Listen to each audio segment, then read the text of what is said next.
अगर आप भी चाहते हैं कि डीजे बालकृष्ण म्यूजिक के ऑडियो वीडियो सबसे पहले आप तक पहुंचे, तो लाल बटन दबाकर चैनल को सब्सक्राइब जरूर कीजिए और हाँ, बेल आइकन को दबाना ना भूलें।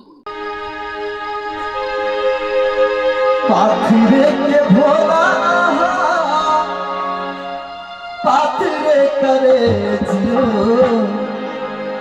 पाथिरे के भोला पाथिरे करे जियो, आहा के भोला को रसी नहीं करे जियो, आहा के भोला को रसी नहीं करे जियो, पाथिरे के भोला पाथिरे करे जियो, पाथिरे के भोला पाथिरे करे जियो, आहा के भोला को रसी नहीं करे जियो, आहा के भोला को रसी नहीं करे जियो।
सरस आहा के भल कारक दे दियो, सरस आहा के भल कारक दे दियो, आहा के भोला को रसी नहीं करे दियो, आहा के भोला को रसी नहीं करे दियो।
Thank you.